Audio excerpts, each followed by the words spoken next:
क्या black pill एक reality है या फिर चैटटैग भी महज एक स्कैमर है जो कुछ भी बोलकर बस अपना कोर्स बेच रहा है? क्योंकि इंडिया का the greatest self destruction channel कौन सा है? चैटटैग, एंड ये एक जीवन का तथ्य है। वाह। और जिनको ब्लैक पिल के बारे में नहीं पता, ये एक ऐसी ऑनलाइन कम्युनिटी है कि अगर आपके लाइफ में कुछ भी बुरा हो रहा है, ओह आपको जॉब नहीं मिल रहा है क्योंकि आप अच्छे नहीं दिखते, ओह आपको कोई लाइफ पार्टनर नहीं मिल रहा, आपकी कोई गर्लफ्रेंड नहीं है, शायद आप अच्छे नहीं दिखते होगे, आपकी वाइफ आपको छोड़ करके चली गई है, जरूर आप अच्छे नहीं दिखते होगे। और अगर इंडिया में ब्लैक पिल की बात होती है तो एक बंदे का नाम सबसे पहले निकल करके आता है।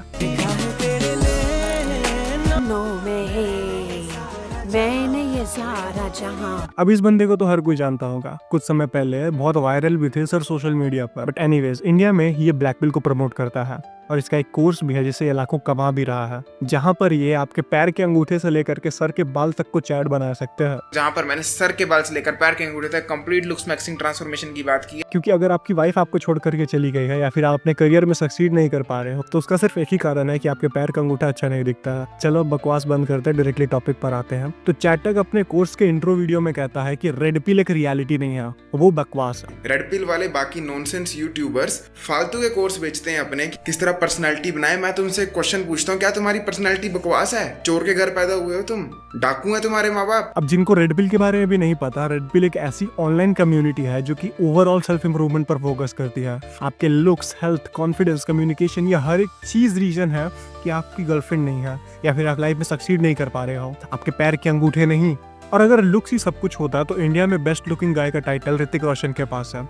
उनका डाइवोर्स तो नहीं होना चाहिए था। या फिर ऐश्वर्या राय जो अपने टाइम पर मिस वर्ल्ड रह चुकी हैं, उन पर उनके हस्बैंड ने चीट कैसे कर दिया। और ये सर कहते हैं कि एक अच्छी पर्सनैलिटी से कुछ नहीं होता है, आपकी फेशियल हार्मनी ज्यादा जरूरी है गर्लफ्रेंड बनाने के लिए। अरे सर, चोर डाकू के घर में शायद ही कोई पैदा होता है, बट फिर भी सबकी बंदियां तो नहीं है ना, क्योंकि शायद उन्हें बात करना नहीं आता, या फिर उनकी पर्सनालिटी में कोई ऐसा एलिमेंट है जो सामने वाले के साथ रेजोनेट नहीं कर पा रहा है, या फिर उसे सिंपली पसंद नहीं आ रहा है। नहीं, क्या पता, शायद आजकल की लड़कियां बोलती हुई कि मुझे तुम्हारे पैर का अंगूठा पसंद नहीं आ रहा है, इसीलिए मैं तुम्हें रिजेक्ट कर रही हूँ। मैं भी कोई चोर डाकू के घर पैदा नहीं हुआ, बट फिर भी गर्लफ्रेंड तो छोड़ो, मेरे मेल फ्रेंड्स भी नहीं थे, क्योंकि मुझ में दूसरे फ्लॉज थे, क्योंकि मुझे बात करती नहीं आती थी। मेरे पैर के अंगूठों में कोई प्रॉब्लम नहीं था। मेरी बात छोड़ो, तुम तो खुद कहते हो कि सबका बेसलाइन डिफरेंट होता है, हर कोई अलग अलग सिचुएशंस में ग्रो करता है। जैसे तुम्हें 8 साल लग गए यूट्यूब पर ग्रो करने में, शायद कोई 6 महीने में ही कर ले। जैसे जो मेरी तरह का होगा उसको 6-7 साल लग जाएंगे। ऐसा कैसे?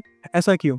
शायद उसके पैर के अंगूठे अच्छे दिखते होंगे? नहीं, क्योंकि उसने अपनी लाइफ के बाकी सारी चीजों पर बचपन से ही काम किया है। उसे आर्टिकुलेट करने आता है, उससे बोलना आता है, एंड विथ टाइम उसने एक ऐसी पर्सनैलिटी डेवलप की है जो व्यूअर्स को अपनी ओर अट्रैक्ट करेगी। इसलिए नहीं कि उसका मैंडिला और गोनिया लैंगर और उसके रेमस का लेंथ परफेक्ट है, नहीं, बिल्कुल नहीं। अब क्या मैं एक क्रिटिसिज्म कर रहा हूँ क्योंकि मैं ब्लैक पिल के खिलाफ हूँ? मुझे ऐसा लगता है कि लुक्स मैटर नहीं करते, तो नहीं, लुक्स मैटर करते हैं। And sadly and unfortunately black pill एक रियलिटी है। रिसर्चेस बार बार ये शो करती हैं कि अच्छे दिखने वाले लोगों को अच्छा ट्रीट किया जाता है। एक अच्छा दिखने वाला बंदा एक एवरेज लुकिंग बंदे से ज्यादा पैसे कमाता है, एंड इवन अच्छे दिखने वाले क्रिमिनल्स तक को एक अगली लुकिंग क्रिमिनल से कम पनिशमेंट मिलता है। And that's the sad reality. And judging his whole character by just his looks and defending his actions by saying कि वो इतना ज्यादा सुंदर है, he does not deserve to be in jail. Looks matter करते तो हैं, बट क्या वही हर चीज है? अब मैं चैटटैग के अगेंस्ट नहीं हूँ, क्योंकि इंडिया जैसी कंट्री में जहाँ पर फेस वॉश करना और क्रीम लगाने तक को लोग क्रिटिसाइज किया करते थे, वहाँ पर चैटटैग के कारण लोग खुद पर ध्यान दे रहे हैं एंड ऑब्वियसली अपने लुक्स को भी इंप्रूव कर रहे हैं। And I am thankful for that कि चैटटैग ने ये किया। But what I actually hate is the dark and the toxic side of the black pill community, जहां लोग अपने फेस पर हथौड़े मार रहे हैं और अपनी खुद की बॉडी को हार्म कर रहे हैं इस ब्लैक पिल माइंडसेट के चक्कर में। All over the world body dysmorphia के केसेस बढ़ते जा रहे हैं, एंड आज के डेट में हर एक इंसान इनसिक्योर है। Children and teenagers up and down the country are battling with body dysmorphic disorder.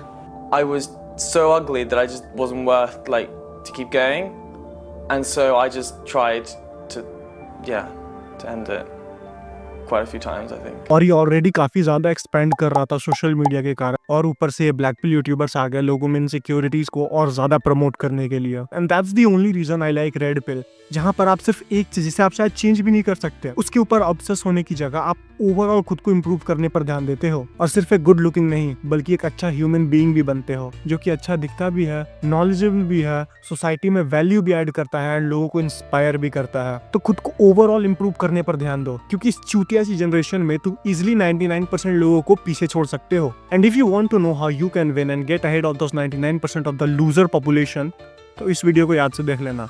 चलो वहीं मिलता हूँ तुमसे, सिया।